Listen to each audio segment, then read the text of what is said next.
반갑습니다. 4월 18일 목요일 큐티 스케치 시간입니다. 오늘 본문은 열왕기상 8장 1절부터 11절까지의 말씀입니다. 오늘 본문은 이렇게 시작합니다.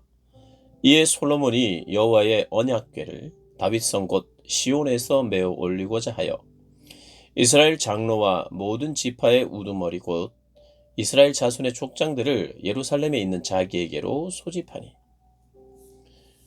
오늘 본문은 이제 성전 건축이 완공된 후에 가장 하이라이트라고 할 수 있는 하나님의 임재를 상징하는 언약궤를 모셔드리는 작업을 합니다.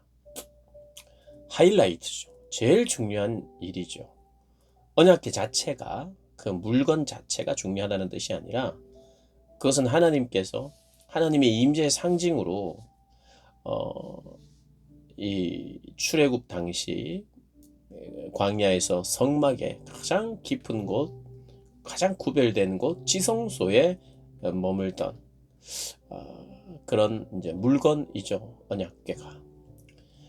그래서 그 언약궤는 하나님의 임재를 상징하시니까 하니까 그 하나님이 이제 들어가시는 것 같은, 이제 하나님 이 성전에서 하나님이 우리와 함께 해주신 것을 믿습니다 하는 마음으로 이렇게 이제 운반을 하는 거죠. 사실 이 법궤를 이 언약궤를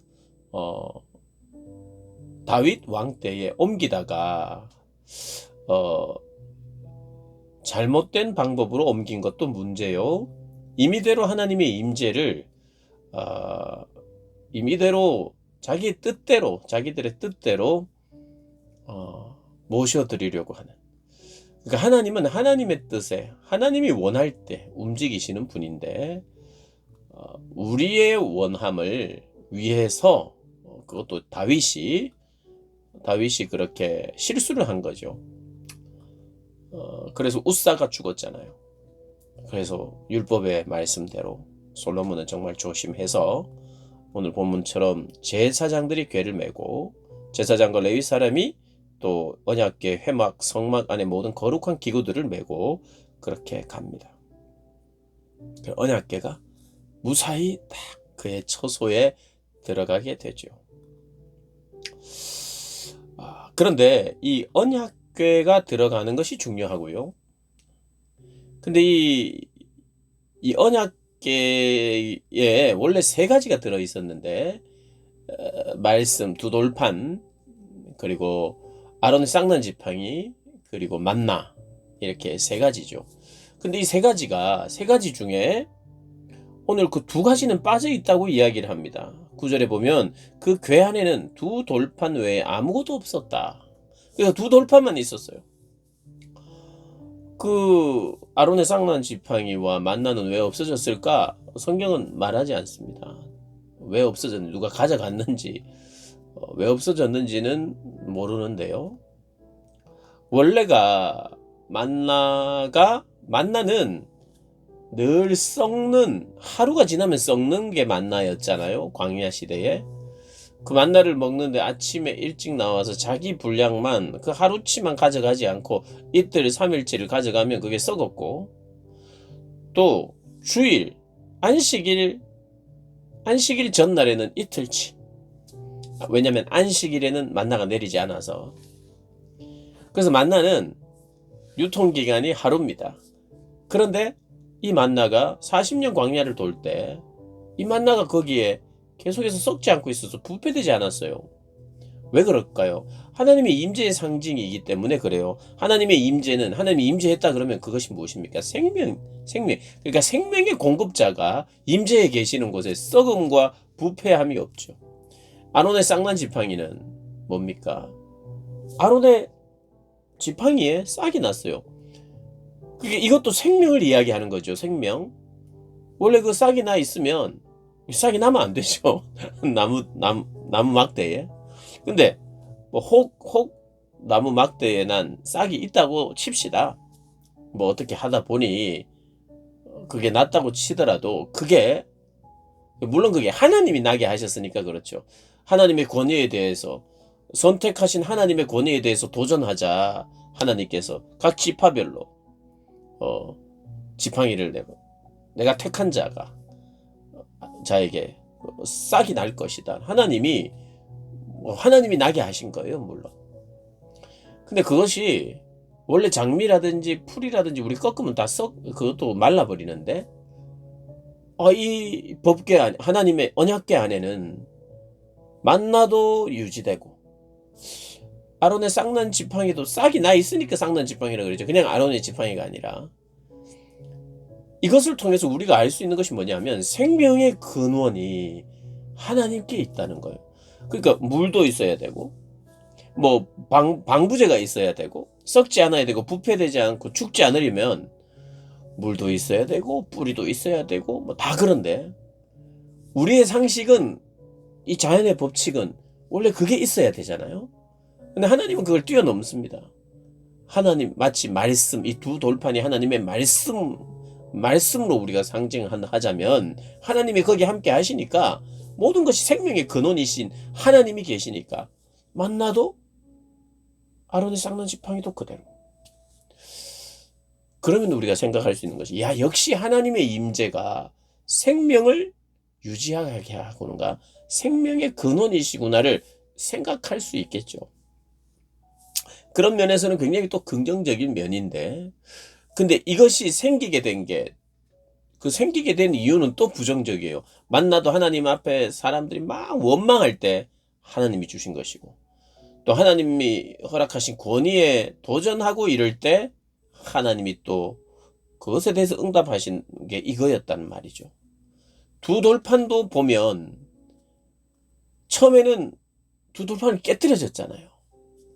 그러니 여기에 모인 이 세 가지가 다 어떻게 보면 우리의 불순종과 하나님의 능력, 우리의 불순종과 하나님의 방법, 하나님의 일하심이 섞여 있는 거예요.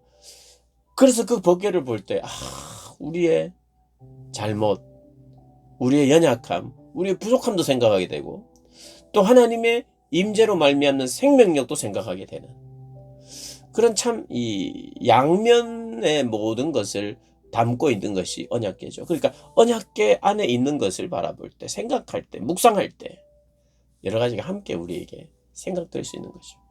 근데 그게 하나님의 임재의 상징이었는데 거기 딱 말씀만 남아요.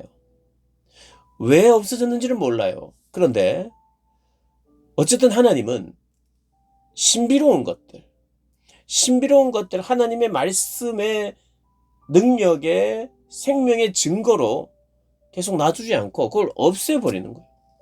그런 신비로운 것들을 없애는 하나님이시. 그래서 실체를 보는데 방해되는 것을 없애셨다. 저는 그렇게 생각을 합니다. 실체가 뭡니까? 말씀이며, 실체가 앞으로는 누구시냐 하면 예수님이거든요. 그러니까 언약궤도 상징이니까 이것도 없어져야 되고, 심지어는 성전도 상징이에요. 그러니 그 성전도 없어집니다.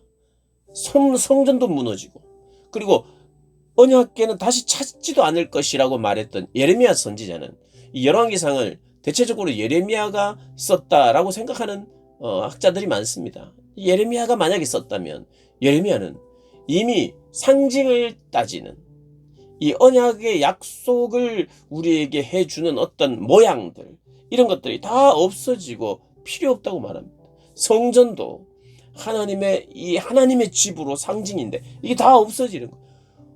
오히려 신앙의 방해가 되는 게 나중에는 신비로운 그 어떤 것들을 남겨둘 때, 상징이라고 하는 걸 남겨둘 때 실체가 왔는데도 불구하고 실체를 보지 못하는 어리석음 때문에. 그래서 언약궤도 지금 없잖아요. 언약궤도 없어지고, 하나 둘 신비로운 것들을 미리 없애고 상징적인 것들을 미리 없애시면서 실체 대신, 성전 대신, 언약궤 대신, 지성소 대신 그 예수 그리스도로 다 대체가 됩니다. 그래서 예수 그리스도를 바라볼 때 우리가 다양하게 반응할 수 있죠.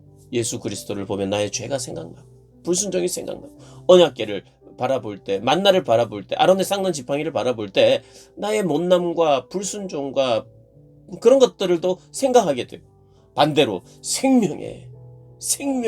하나님의 생명의 공급이 있어서 여전히 만나가 썩지 않고 아론의 쌍난 지팡이가 그대로 유지되는 그런 생명의 하나님인 걸 이렇게 바라봤듯이 예수 그리스도를 바라볼 때, 실체 대신 예수 그리스도를 바라볼 때 회개와 부족함도 생각하지만 능력이시요 용서이시며 사랑이시며 참된 우리가 섬겨야 될 한 분이시라는 것을 보게 되는 거죠. 어쨌든 결과적으로 앞으로는 언약궤조차도 성전조차도 없어질 것이지만, 그러나 지금 이 솔로몬 당시 그들에게 정말 생각하고 바라봐야 될 것은 성전 자체도 아니고 언약궤 자체도 아닌 하나님을 바라봐야 되고, 하나님께 예배한다는 것은, 하나님이 기뻐 받으시는 예배라는 것은 성전을 지었기 때문에, 언약궤가 들어왔기 때문에 내가 예배를 받아줄게가 아니라 그것을 통해서 하나님을 바라보도록, 하나님 당신을 바라보도록 하는 예배를 하나님이 그때도 원했다는 거예요. 오늘 이 시대도 마찬가지입니다. 내가 무엇인가를 통해서 예배한다? 그거는 다 틀린 거예요. 음악을 통해서 예배한다? 다 틀린 겁니다. 그것은 도구일 뿐이에요. 자체는 그것을 통해서 하나님, 예수님을 바라봐야 되고, 그래서 우리가 십자가조차도 모형물로 만들지 말라고 그렇게 하잖아요. 그것이 방해될 수 있어서, 예수님을 바라보는데 방해될 수 있어. 물론 십자가를 바라볼 때 예수님을 바라보는 그런 생각이 이어질 수 있겠지만, 심지어는 그래서 종교개혁을 하면서 그런 모형물들을 다 이것이 우리를 오히려 신앙의 방해가 될 수 있다. 그래서 그 의식화하는 그런 종교, 로만 캐톨릭으로부터 이렇게 개혁하는 게 사실 우리가 지금 믿고 있는 우리 개신교이죠. 정말 중요한 것은 내가 하나님을 바라봐야 돼요. 실체 대신 예수를 바라봐야 된다는 거, 여러분 꼭 기억하시면서 예수님 통해서 하나님 만나고 예수님 경배하고 우리 하나님 경배하고 예배하는 그런 저희들 되시기를 주님의 이름으로 축복합니다.